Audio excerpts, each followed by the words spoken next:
Kabar mengejutkan datang dari aktor Jonathan Frizzy atau yang dikenal dengan panggilan Ijong. Ya, pihak Polres Bandara Soekarno-Hatta telah menetapkan Jonathan Frizzy sebagai tersangka.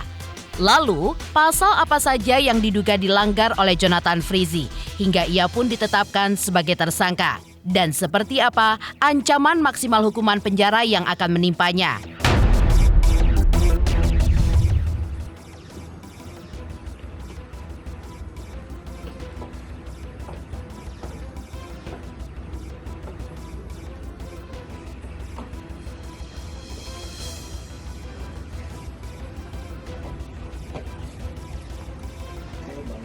Saat ini Bang Ijong akan didengar keterangannya sebagai tersangka berdasarkan LP 30 dari tanggal 13 Maret. Saya memperlihatkan satu buah foto terhadap Bang Ijong. Paham ini foto apa? Bapak Ibu sekalian, rekan-rekan wartawan, perlu kami sampaikan bahwa dalam periode bulan Maret dan April 2025, Polres Bandara Soekarno-Hatta melalui Satres Narkoba berhasil melakukan pengungkapan perkara terkait dengan undang-undang kesehatan yang terkait dengan zat etomidate. Dalam perkara ini ada 4 kasus atau 4 laporan polisi yang ditangani oleh Polres Bandara Soekarno-Hatta, di mana 3 perkara merupakan joint operation atau kerjasama antara Bea Cukai Bandara Soekarno-Hatta dan Polres Bandara Soekarno-Hatta, sehingga kemudian dari 4 perkara tersebut Polres Bandara Soekarno-Hatta berhasil melakukan penangkapan terhadap 7 tersangka.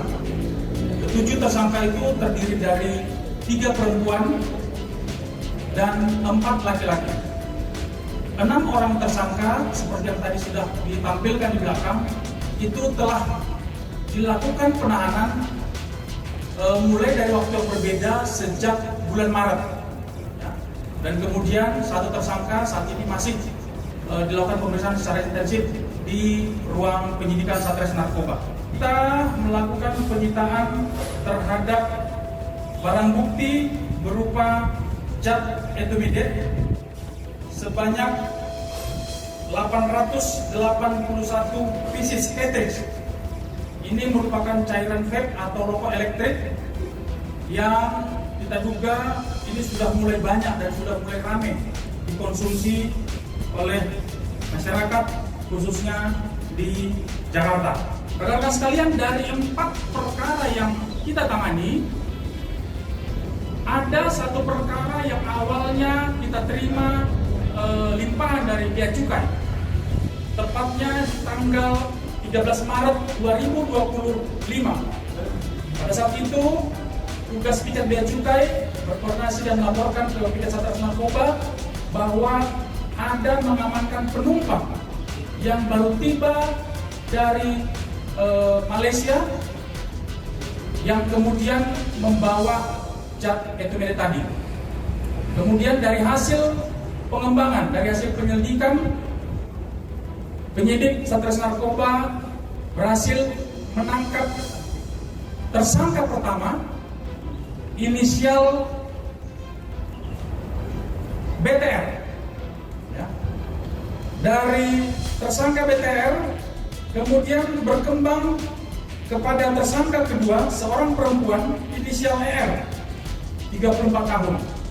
BTR inilah yang yang membawa masuk barang dari luar negeri yang kemudian diamankan oleh Bea Cukai. Kemudian dari hasil pengembangan BTR dilakukan pengembangan terhadap ER. Dari keterangan kedua tersangka inilah kemudian muncul nama JF yang dari hasil keterangan itu memiliki peran untuk pertama membuat WhatsApp group. Jadi mereka membuat WhatsApp group yang berisi para tersangka ER, JF, dan TBR dan TBR tadi. disitulah mereka membuat grup untuk saling berkomunikasi dan saling mengatur bagaimana supaya barang caters ini atau itinerary ini bisa masuk. Kalian dari hasil proses penangkapan tersangka pertama, tersangka kedua, tersangka ketiga, JF ini di tanggal 17 April sudah kita lakukan pemeriksaan sebagai saksi. Ini yang kemudian teman-teman pernah menanyakan apakah ditangkap di tanggal tersebut. Kami sampaikan bahwa di tanggal 17 April JF ini datang memenuhi panggilan penyidik untuk diminta keterangan sebagai saksi. Kemudian dalam prosesnya 3 orang tersangka yang berkas perkaranya terpisah ini kemudian kita kirim ke jaksa penuntut umum. Kemudian ada petunjuk-petunjuk yang harus kita lengkapi di antara konfrontir antara ketiga tersangka dengan JF.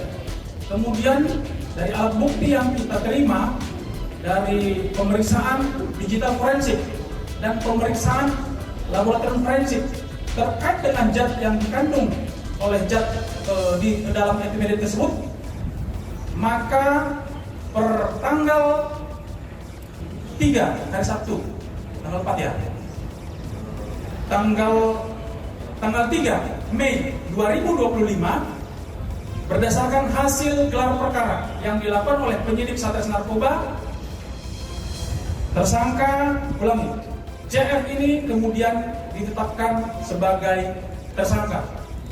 Penangkapan terhadap JF dilakukan pada hari Minggu kemarin, semalam.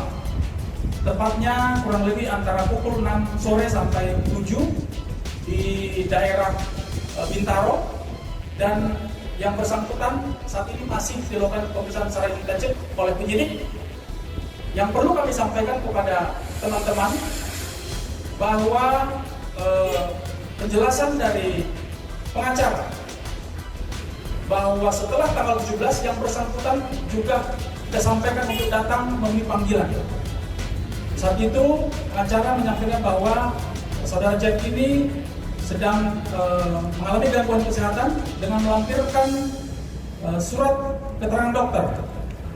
Dan memang dari hasil pada saat penyidik melakukan menjemput tersangka dari Serpong, dari kondisi kesehatan, dari kondisi yang bersangkutan memang terlihat masih dalam kondisi yang kurang sehat, tetapi yang bersangkutan kooperatif untuk memberikan keterangan kepada penyidik, dan kita masih memiliki waktu sampai jam 7 malam hari ini untuk mengambil keputusan apakah terhadap JF ini apakah dilakukan penahanan atau tidak dilakukan penahanan, tentu dengan mempertimbangkan segala aspek. Kami tadi juga tidak membawa kepada yang bersangkutan ke sini karena memang dari kondisi fisik saudara Jack ini masih harus melakukan belum boleh bergerak, belum boleh banyak beraktivitas, sehingga dengan kondisi dan aspek kemanusiaan saudara Jack